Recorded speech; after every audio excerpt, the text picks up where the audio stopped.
प्रभु के पवित्र और जीवित नाम में सबको जय मसीह की। हम प्रभु का धन्यवाद करते हैं कि प्रभु ने एक बार फिर से हमें अपने चरणों में आने का सौभाग्य दिया। आइए आज के वचन मनन के लिए हम प्रभु के वचन में से एक वचन पढ़ेंगे। व्यवस्था विवरण 8 का 6 वचन। इस वचन में इस प्रकार लिखा है, इसलिए अपने परमेश्वर यहोवा की आज्ञाओं का पालन करते हुए उसके मार्गों पर चलना और उसका भय मानते रहना। हम इस वचन में देखते हैं कि प्रभु का वचन हमें स्पष्ट रूप में बता रहा है कि तो अपने परमेश्वर यहोवा की आज्ञाओं का पालन करते हुए उसके मार्गों पर चलना और उसका भय मानते रहना। इसलिए हमने इस वचन के अनुसार परमेश्वर यहोवा की हर एक आज्ञाओं का पालन करना है। जब हम इस वचन को पढ़ते हैं, जो परमेश्वर का पवित्र वचन है, इसमें पढ़ते वक्त हम बहुत सी आज्ञाओं को देखते हैं।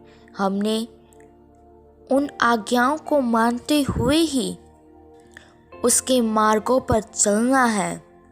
जो मार्ग प्रभु हमें इस वचन में बताता है, उसी मार्ग पर ही हमने चलना है। हमने इस वचन से ना दाएं मुड़ना है ना बाएं मुड़ना है। हमने सीधे रास्ते पर जो प्रभु ने हमें बताया है, उसके ऊपर ही उसकी आज्ञाओं को मानते हुए चलना है। और उसका भय भी हमारे जीवन में होना बहुत ही ज़रूरी है। अगर हम यहोवा की आज्ञाओं को मानते हुए उसके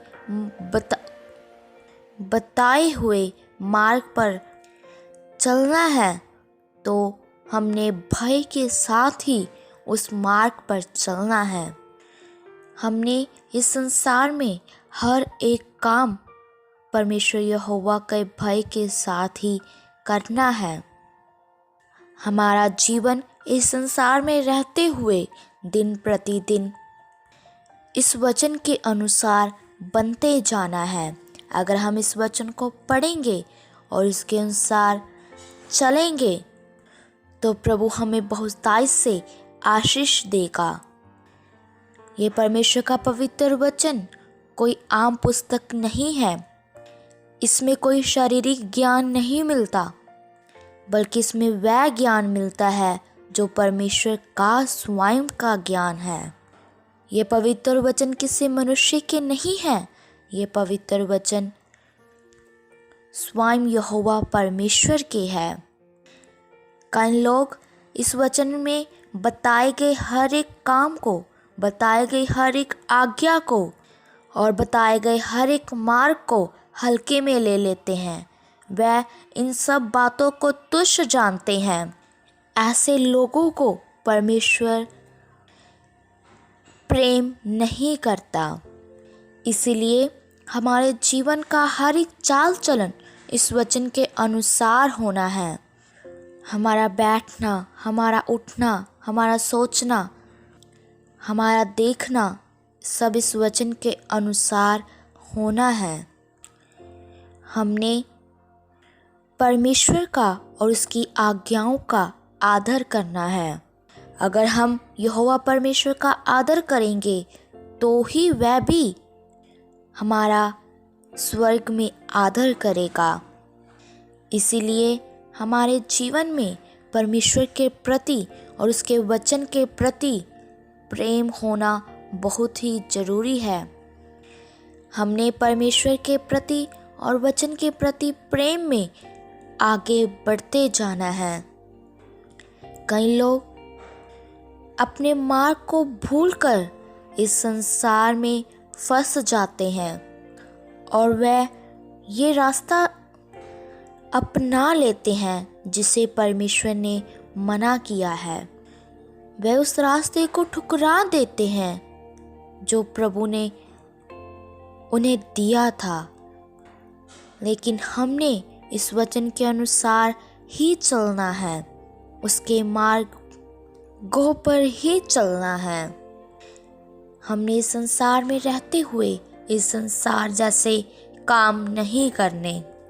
हमारा जीवन इस संसार में अलगताई और पवित्रताई का जीवन होना है। सो प्रभु इन वचनों के द्वारा आप सबको आशीष दे।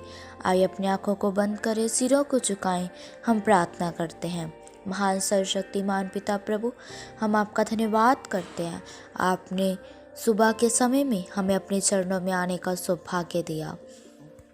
प्रभु, बहुत सारे लोग आज के दिन को देखना चाहते थे लेकिन देख ना सके, इस संसार को छोड़कर चले गए। लेकिन प्रभु अपनी आराधना के लिए, अपनी प्रार्थना के लिए हमें जीवित रखा। हम आपका धन्यवाद करते हैं। प्रभु, आज के शुभ संदेश के लिए आपने एक सुंदर वचन हमें खोल कर दिया कि हमें यहोवा परमेश्वर की आज्ञाओं का पालन करते हुए उसके मार्गों पर चलना है और उसका भय हमारे जीवन में होना है। हमने उसका भय मानना है। प्रभु, हमें इस वचन के अनुसार चलने के लिए कृपा दीजिए। प्रभु हम आपके वचन के अनुसार चलने पाए। प्रभु आपके द्वारा बताए गए मार्गों पर हम चलने पाए। प्रभु आपकी आज्ञाओं को मानते हुए आपका भय हमारे जीवन में दिन प्रतिदिन बढ़ता जाए। प्रभु, हम इस संसार में रहते हुए जो भी काम करें आपसे डरते और भय के साथ ही करें। प्रभु, आज का वचन एक के लिए आशीष का कारण बन जाए। जितने भी तेरे जन ये तेरा पवित्र वचन सुने, उनके हृदय में वचन कार्य करने पाए। हम सबकी प्रार्थनाओं को सुन लो, क्योंकि आप हमारी प्रार्थना को उत्तर देने वाले यहोवा परमेश्वर हैं। हम प्रभु यीशु मसीह के नाम से मांगते हैं, आमीन। सबको जय मसीह की। मरानाथा।